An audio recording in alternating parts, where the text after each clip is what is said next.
So we open with late Isha wearing her finest Chanel bag, calling I Keisha on Ferris Street.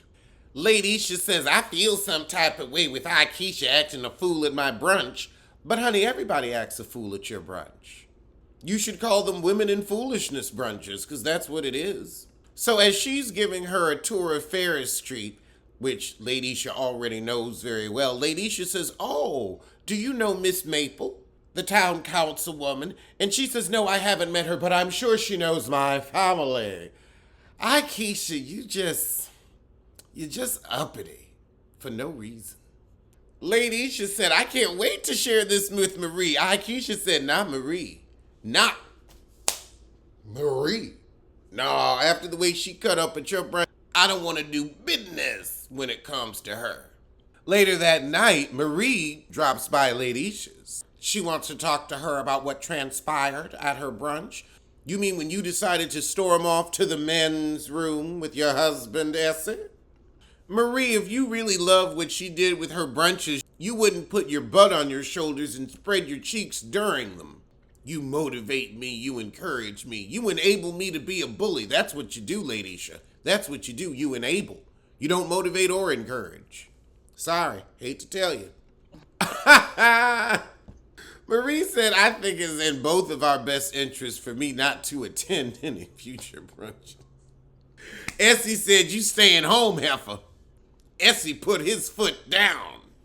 Lady Isha gonna say the brunches aren't the problem, it's your attitude, Marie. No, I think it's the brunches. I think it's the brunches. Also, she just don't know how to act. Lady Isha gonna say, I wanted you there because I know you going through, but also to empower the women. Marie can't power a 40-watt bulb. You see she wearing her sprig wig? Heifer like that ain't got no power. Marie, you're not the one charged with ruining Letitia's brunch. You're the one ruining Letitia's brunch.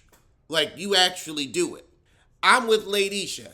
I ain't hear no shade. However, if you really don't like being around Latrice that much, then you shouldn't go to no more brunches.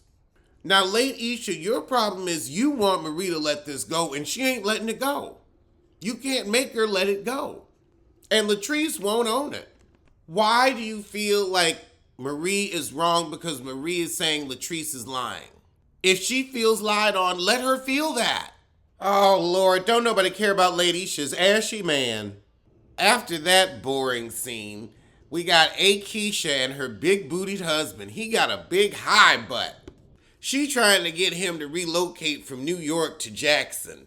If you're a retired football player, you can afford a place in both. It's Jackson. The houses there, $16, $30? So she gonna have So Gucci show him some properties. So it's time for our tour of homes. And we're going to see a modern home. Modern. Not modern. Modern. Modern. A modern home is a wonderful place to throw an event. I just realized Akeisha's husband's hips are bigger than the guy who used to say, Joan phone. I mean, he walked with that sway just like him. I hope he got on a girdle. Akeisha's big-hipped husband ain't here for this slick move she trying to pull. Ooh, Essie gonna go over and visit Latrice. Ain't nothing like when your woman gets somebody together. Latrice said, I was shutting down for the day and smelled white diamonds. I look up and it's S with the mess. Oh, hell no. So they get to sitting down and Latrice gonna throw a little shade. I heard y'all had some hair products. Glad I could be of inspiration.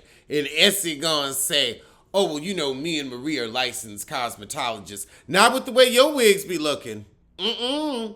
Not with them little sprigs. Not with these makeup colors. I wouldn't tell nobody that. Not with them thin ass eyebrows. I wouldn't tell not a soul.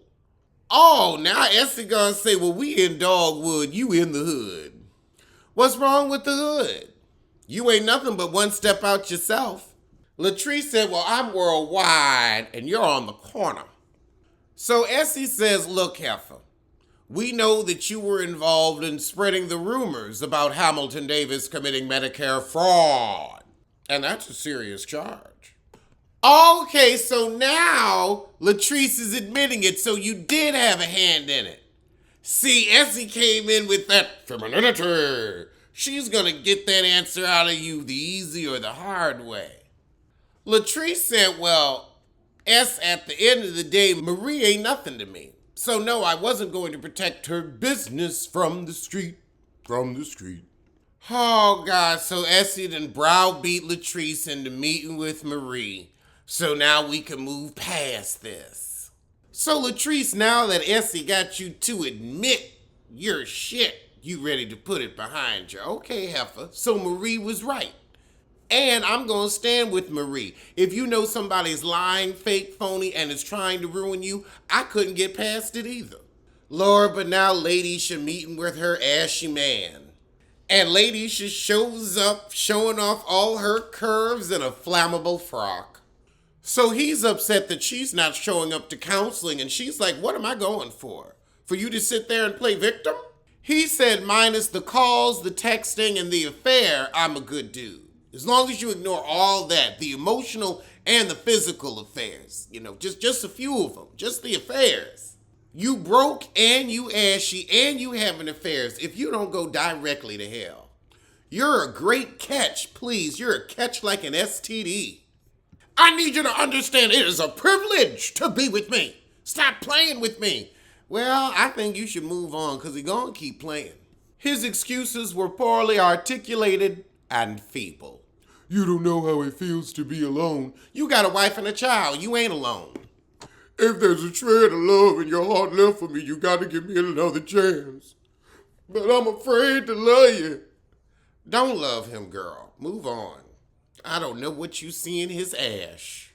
Well, that was the episode, so I'm going to see you soon for a trailer review.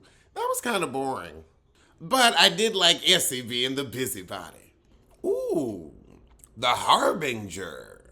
All right, looks like we're in the basement of a haunted house. There was a flashlight on the floor. Somebody picks it up and they're walking up the stairs. Okay, now we got a girl drawing on the floor, a little black girl.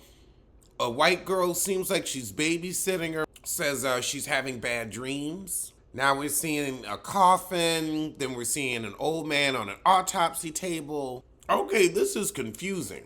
So the white girl is telling who I thought was the girl's mama about the bad dreams, but now I think it might be her friend or her therapist. But they both are apparently seeing like this scary man that doesn't really have a face kind of chasing at him. Okay, this is definitely horror, but it's a confusing trailer. I will be watching it though, it looks good.